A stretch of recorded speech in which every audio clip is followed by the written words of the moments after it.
Are we okay? We're on the record. Thank you, Lori. I shouldn't have started talking before we were on the record. Madam Monitor has gotten us on the record. This is our third remote hearing of the afternoon of March 2nd. Stephanie Danner, the defendants are Commission on Human Rights and Opportunities and Atos IT Solutions in the original style of the matter. The appellant is Atos IT Solutions and Services. The appellee is the Commission on Human Rights and Opportunities. And I understand that the argument time is going to be divided. The appellee's argument time, and I will follow the instructions as per the February 24th email. I'm just wondering. Yep, I see. Okay, see Attorney Gain there. All right.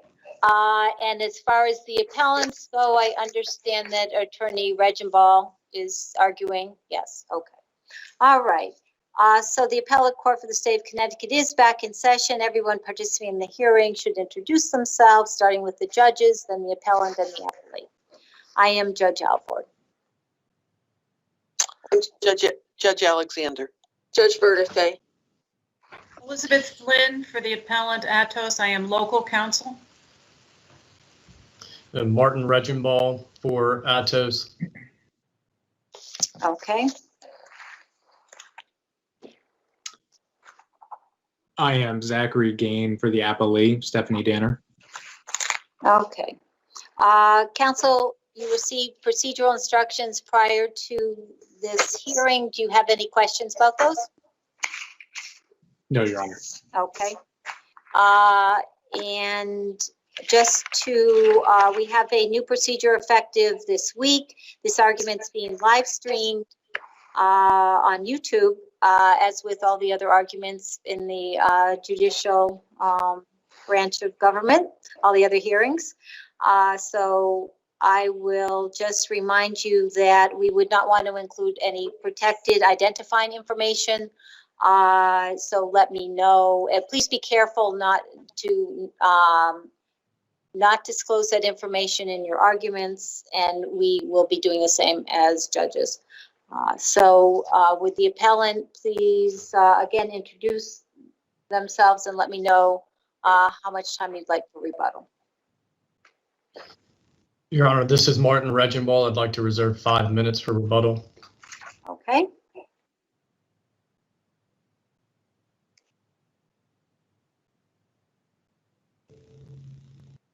You can begin, Attorney Regenball. Thank you, Your Honor.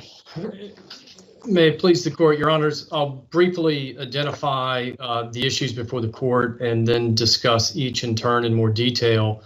The first issue that we'll discuss today is an issue which the Superior Court did not rule upon, but which the CHRO has raised in this appeal. And that's whether the pertinent statutes or regulations allow a presiding officer to grant summary judgment in matters that are pending before the CHRO. Atos's position on this threshold issue is that the statutes and regulations clearly provide presiding officers with that authority, and that they've exercised that authority consistently for more than 20 plus years. The second issue we'll address, Your Honors, is whether the Superior Court erred in overturning the presiding officer's grant of summary judgment, where based on the actual evidence before the presiding officer, there were no genuine issues of material fact. As to this first issue, Your Honor, the CHRO takes the position that the statute 46A86F states that matters pending before the Office of Public Hearings can only be resolved after a public hearing. But what 46A86F actually states is that upon all the evidence and after a complete hearing, the presiding officer finds that the respondent has not engaged in any alleged discriminatory practice. The presiding officer shall make written findings of fact and shall file with the commission and serve on the complainant and the respondent in order of dismissal. Nothing in that language, however, Your Honors, either explicitly or implicitly limits a presiding officer's ability to dismiss a case only after a public hearing. nor does it contain any language that would suggest that the presentation of the evidence through summary judgment wouldn't qualify as a complete hearing. I think all the parties agreed in their briefing that words cannot be read into statutes or regulations, but the CHRO's argument does precisely that. It attempts to read the word only, and it attempts to replace complete hearing with public hearing in order to prohibit dismissal of matters before the OPH at summary judgment. All 46A86F requires is that the presiding officer review the evidence, make findings of fact, and serve the order of dismissal on the parties. Certainly the summary judgment process, especially the one employed by the presiding officer in this case, did just that.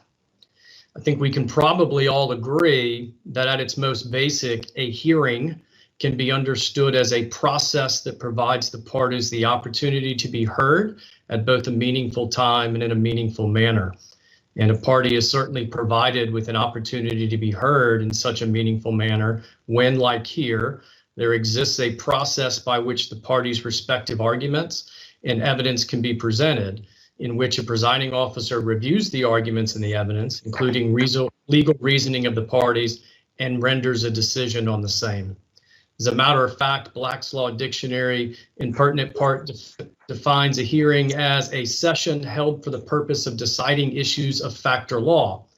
And notably, as to Ms. Danner's argument that awarding summary judgment violates due process, the Connecticut Supreme Court has said this with respect to due process.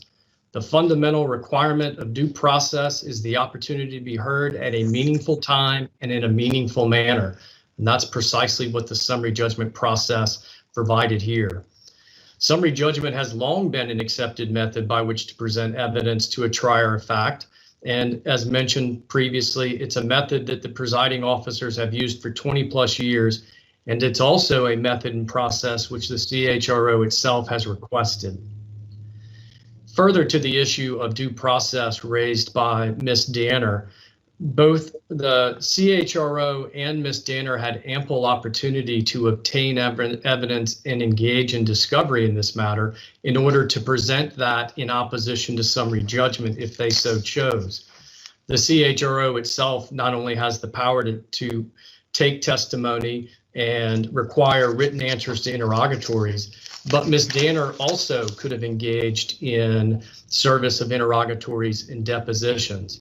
Now, Ms. Danner does point out that depositions and interrogatories cannot occur between a respondent and the charging party without agreement of both parties, but Atos made that offer in this case, and it was Ms. Danner who rejected the offer of depositions. She certainly can't be heard now to claim that a lack of depositions in this matter renders dismissal of this case at summary judgment improper. That So would be I did have that question, Attorney Regenball, in reading through the appendix, because I did see the email exchange with respect to Ms. Danner's requested deposition and the denial of that. Was there also an email exchange with respect to your client and CHRO or Attorney Sabatini's office, or with respect to deposition? I believe the email you're referring to was the exchange between myself and Attorney Sabatini as between Atos and Ms. Danner. Okay, so you say there was no Atos was ready, willing, and able to be deposed. There was no specific request, Your Honor, but understanding that depositions only occur by agreement, that was the assumption, was that by offering and proposing that depositions be taken, that if we were to depose Ms. Danner, certainly they would want to depose a corporate rep or some of our witnesses as well. But certainly absent, their rejection of that certainly ended the conversation. Thank you. Yes, Your Honor. I think before moving on from the statute itself and also discussing the authority for summary judgment that's embodied in the regulations, it's important to point out an issue raised in the amicus brief, and that if summary judgment is not allowed to dispose of meritless claims, as has been done for decades, then the OPH and the parties involved will be required to conduct a full evidentiary public hearing in all cases, even those in which there are no genuine issues of material fact. This certainly would result in a significant waste of resources, but it would also significantly delay a process that is already plagued with delay. A check of the CHRO's website and the public hearing calendar just yesterday already reflects that public hearings are scheduled well into February of next year. Another point very quickly before moving on, the CHRO and Ms. Danner take issue with there not being an explicit provision for saying that summary judgment is allowed, and that the statement in 46A86F that a public hearing must be had. 46A86F simply states that there really must be a complete hearing without designating the form. And I note that in a different context, both the 7th Amendment to the U.S. Constitution, as well as countless federal and state laws nationwide, provide for the right to a trial by jury and make no mention of dismissal short of a trial by jury. Yet we would all agree that both the federal rules of civil procedure and state civil procedure rules nationwide, including Connecticut, all allow for and provide for procedures for dismissal upon a motion for summary judgment. Certainly, there shouldn't be any difference here if the right to trial by jury can be avoided via a properly supported motion for summary judgment. With respect to the regulations, I think it's important to note at the beginning that the statute itself, 46A57C, specifically gives the commission, in consultation with the executive director and the chief human rights referee, the power to adopt regulations and rules of practice. And 46A54(6) states that the commission has the power and the duty to establish rules of practice to expedite matters before it. What resulted from these statutory provisions are regulations that unambiguously provide a presiding officer the authority to hear and grant any type of motion when appropriate, such as Atos's motion for summary judgment. I'll give a very quick review of these.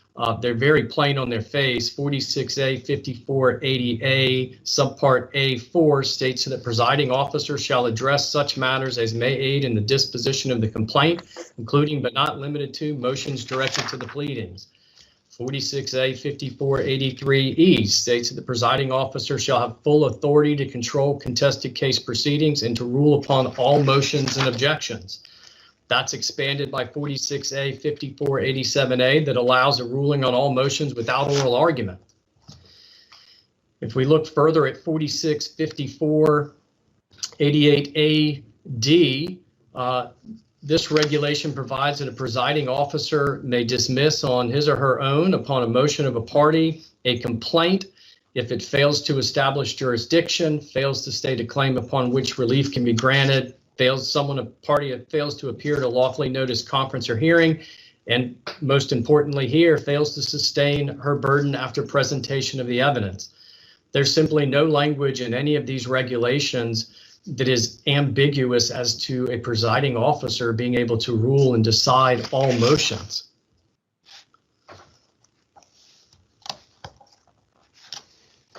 I think it's important to note, Your Honor, that all of these regulations are entitled to considerable deference. The commission was specifically given the statutory authority to draft the regulations, and it did so in consultation with the chief human rights referee and the executive director.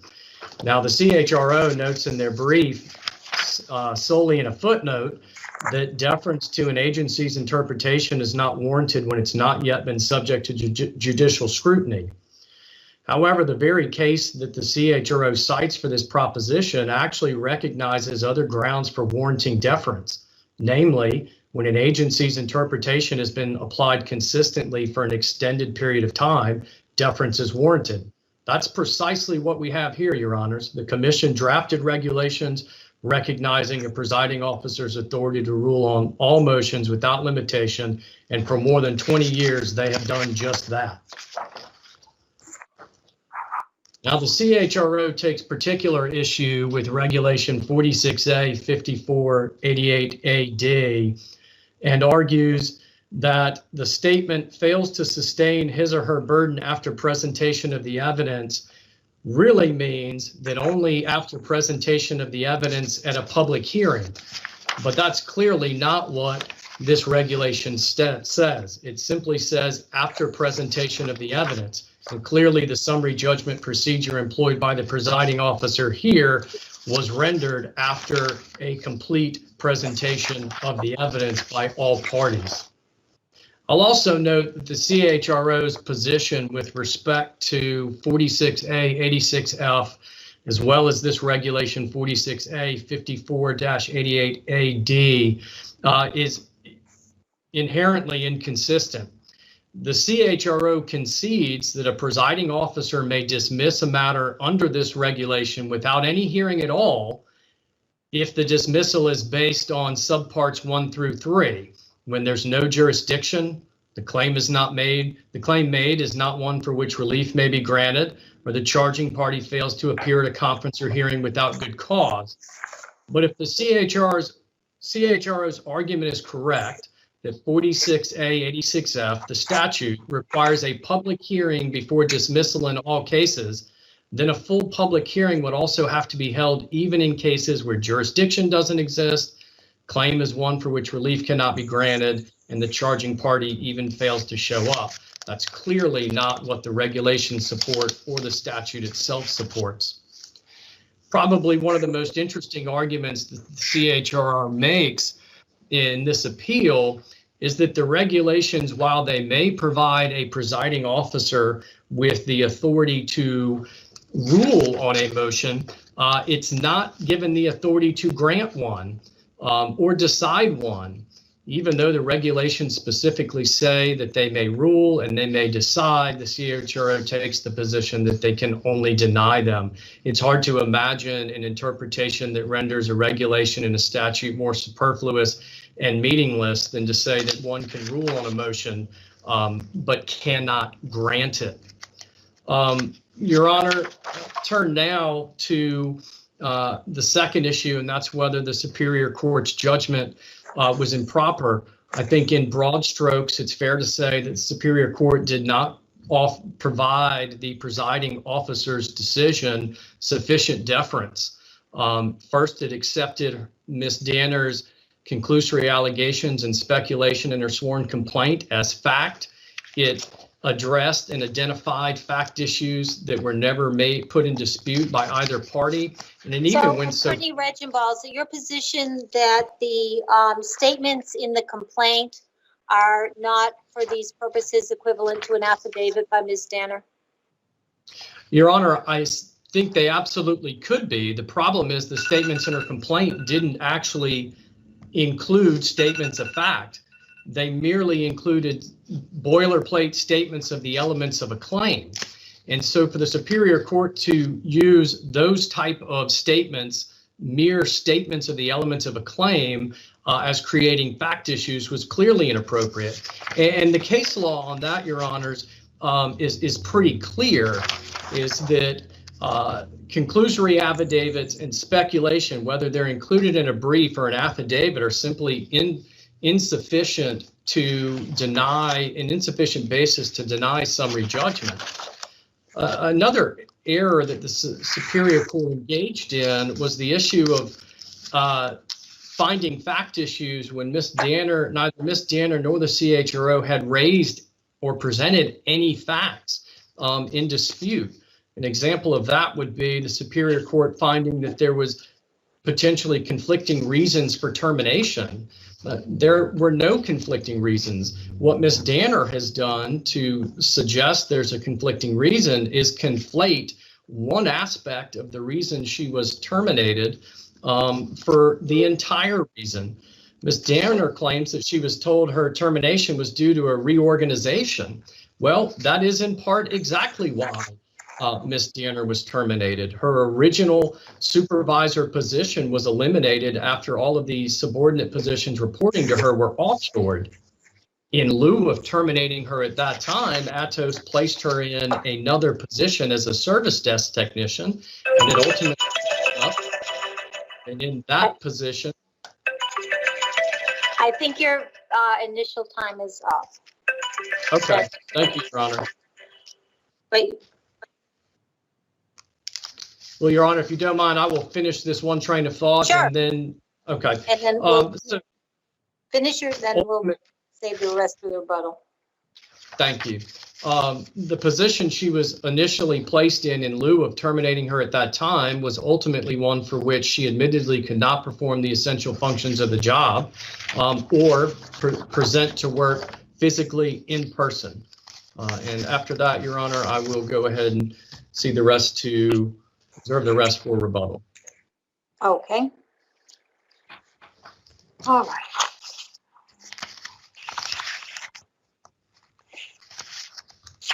For the appellees, you're going first, Attorney Roberts, correct? Yes, Your Honor. Thank you. Okay. Good afternoon again. My name is Michael Roberts. I represent the Commission on Human Rights and Opportunities here in its capacity as the plaintiff appellee. Your Honors, it's a fundamental principle of law that statutes supersede regulations. General Statute Section 46A 86 is the statute that specifically governs decisions, final decisions, in the Commission's public hearing process. 6 out of 7 of its subsections concern the various permutations of final decisions in favor of the complainant. There is one subsection, subsection F, that is the lone statutory subsection that specifically governs dismissals of complaints at public hearing. And that subsection begins with a critically important conditional clause, if upon all the evidence and after a complete hearing. That is the condition on which dismissals at public hearing must be premised, upon all the evidence and after a complete hearing. It's that condition, Your Honors, that Atos, the Attorney General's office, and the referee would like to either ignore or render completely superfluous, because rendering it superfluous is what would happen if, despite the plain and unambiguous language of the statute, complaints could actually be entirely dismissed based upon only some of the evidence or before a complete hearing has even happened. Attorney Roberts, I have a question based on the amicus brief. Is the amicus brief states that the OPH has been ruling on and granting motions for summary judgment as a method of disposing of claims for various reasons here for decades. Do you dispute that? I don't dispute that it has occurred over a long period of time, Your Honor. I will. Well, as early as most recently as 2016, I didn't check each one of these sites, but and going back to 1987. Correct, Your Honor. That's correct. So, but they cannot do so now?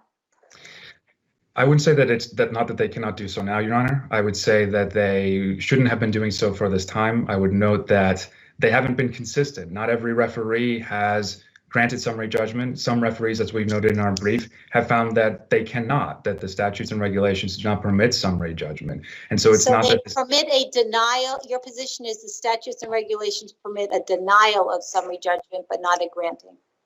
Correct, Your Honor. The plain language of the regulations is that referees can receive and rule on any motion. But that does not in of itself give the referees carte blanche to grant any motion that may be filed with them. If it were otherwise, if it were otherwise, Your Honor, what would be the limit on that power? Why should there be any motion that can't possibly be granted? For one thing, why wouldn't any motion for summary judgment by complainants or the commission be able to be granted? Isn't the limit on that power precisely what happened here, which was reviewed by a trial court judge? Well, here, Your Honor, the motion for summary judgment was granted, but it shouldn't be left to an appeal to have to correct that. Ultimately, whenever a summary judgment is granted in the trial court, the party that did not prevail, as of right, comes to the appellate court for what is essentially somewhat similar to a de novo review. So why wouldn't that be the same in this situation? Because, Your Honor, courts are fundamentally different than administrative agencies. Administrative agencies are creatures of statute, and much of the commission's process is laid out specifically in statutes. And they're expanded on in the regulations, but regulations cannot conflict with the power that's afforded to the agency by statute.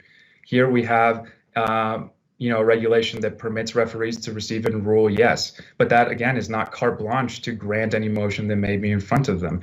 There's a regulation that specifically discusses defaults, Your Honor, but just because the referees have the power to receive and rule on motions does not mean that all of a sudden referees can grant defaults for any reason that they may wish. And that's reflected in part in CHRO versus Human Rights Referee, this court's decision that we discuss in our brief.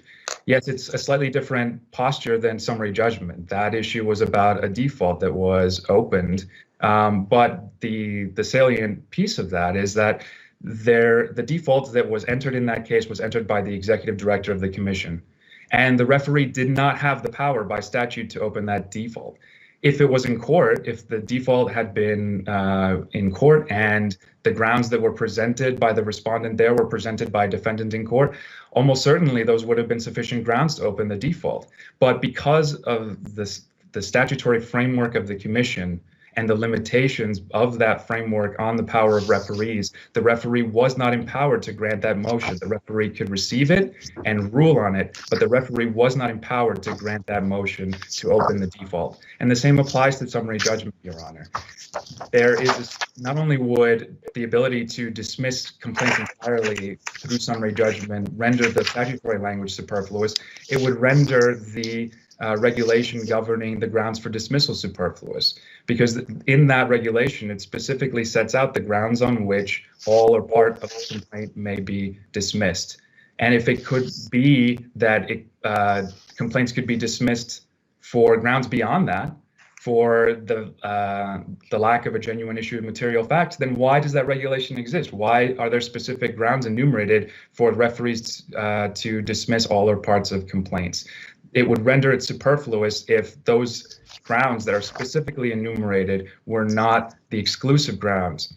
Now, yes, we have noted in our brief that case law seems to permit administrative agencies to decide for themselves whether they have jurisdiction and potentially dismiss complaints accordingly. We've noted that in some instances, at least partial dismissals of complaints can occur based on the grounds that are in the regulation. But that, Your Honors, is an attempt to try and save the regulation, because if the regulation in any way conflicts with the statute, the regulation loses and the statute wins. And so it's an attempt to provide this court with a way to read all of those provisions harmoniously. If some of if the grounds for dismissal can permit at least the dismissal of some aspects of the complaint, then at the very least, some of the complaint will survive, and it will have to be based on the grounds that are enumerated in the regulation. Failures to state a claim, or ultimately the final decision after a presentation of the evidence if the burdens are not met.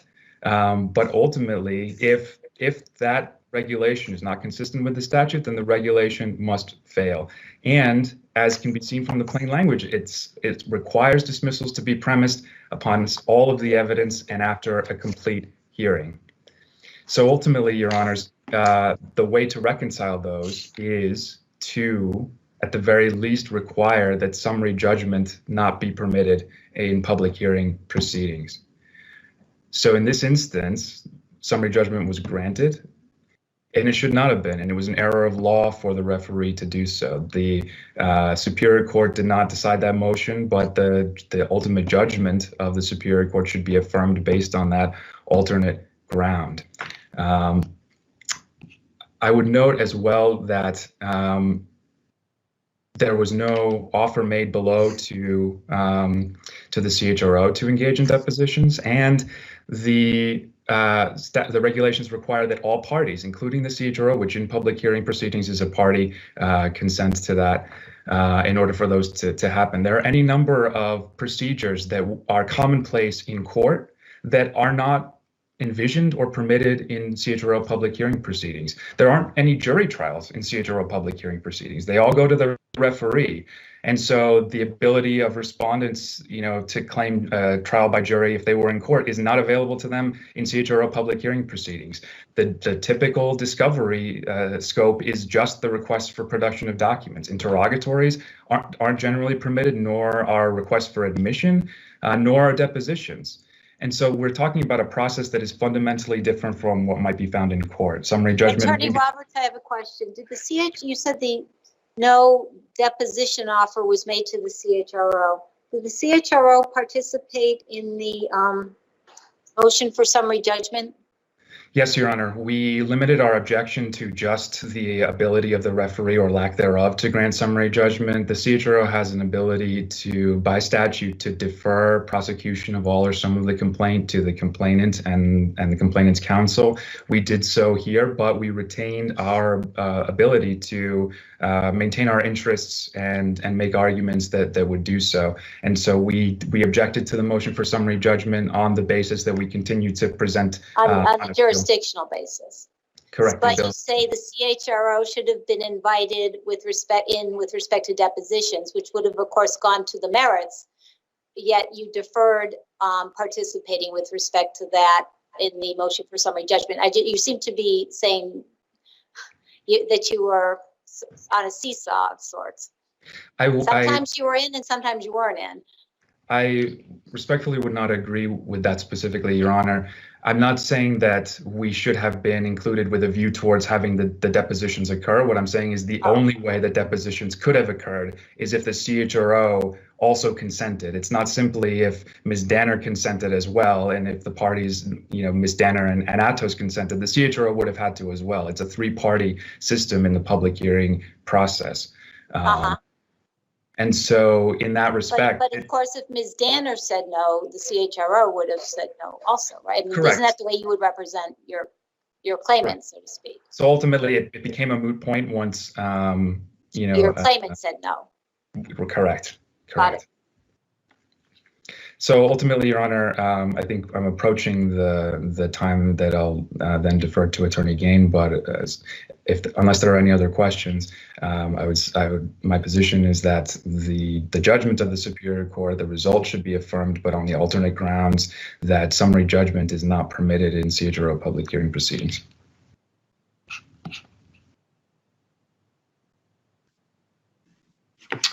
Attorney Gain. May it please the court, my name is Attorney Zachary Gain and I represent appellee Stephanie Danner.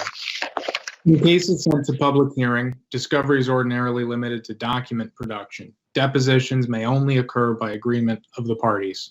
Typically, testimonial evidence is only brought out at the public hearing. In this matter, no depositions were conducted and no evidentiary hearings was held. Nevertheless, Attorney Gain, was a deposition requested and declined? Yes, Your Honor, it was. But Okay.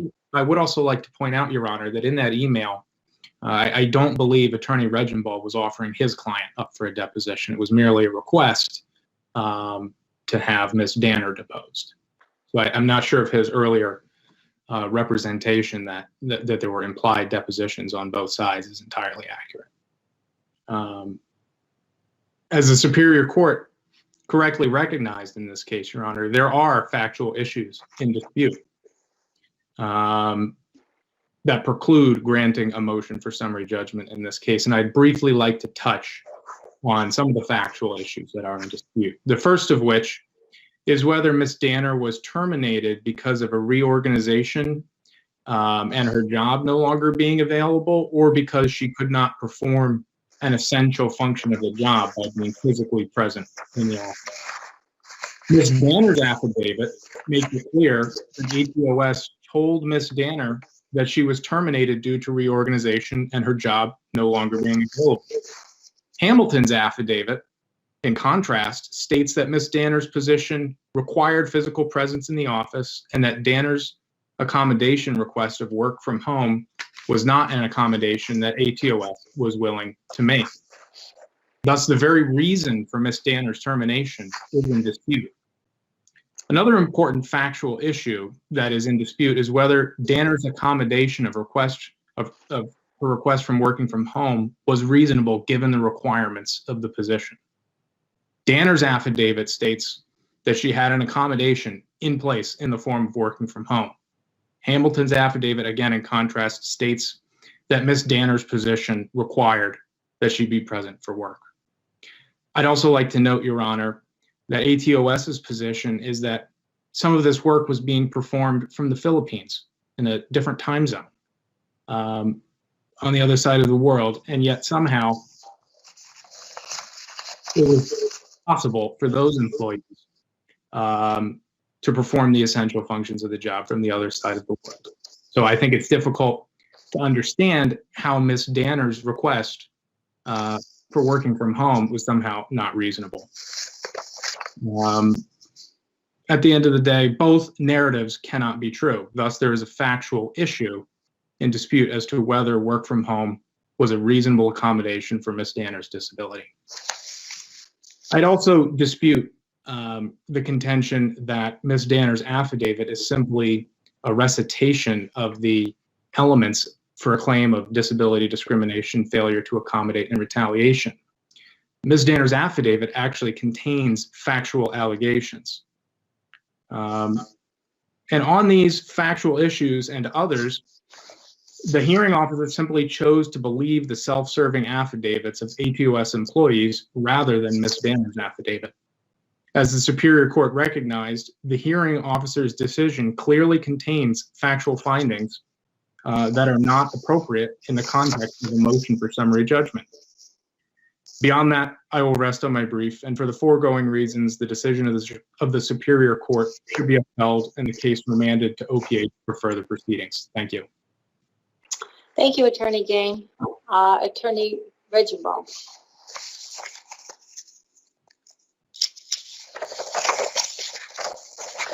You're muted. Thank you, Your Honor. With respect to the reference to work in the Philippines and how that might suggest that physical presence at her job was not required, I'll note that Ms. Danner never made that argument before the presiding officer. That's actually an argument that the Superior Court assumed and questioned whether a fact issue existed. The Superior Court was required to presume and inquire whether that was a problem because no one had raised it. But I'll note it's not a fact issue, Your Honor. The problem is Ms. Danner conflates a physical location in proximity between service desk technicians and those with whom they're working with a requirement to be physically near the work location, which is not the case. The service desk technicians, as set forth in our brief, provide real-time support to a hospital with dire consequences if medical equipment goes down. It's necessary for them to be working side by side to provide that service in real time and provide immediate response and immediate coordination.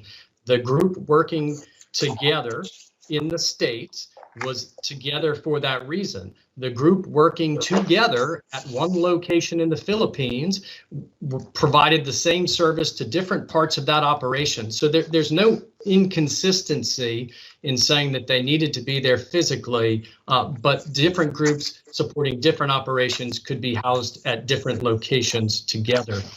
I'll also note that we set forth in our brief, Ms. Danner seems to think the fact that ATOS went out of its way and provided accommodations to Ms. Danner, number one, means they're reasonable for all positions, not just the original one she was in when she was granted a work from home accommodation, but also that once ATOS provides an accommodation, it is thereby required indefinitely to provide it.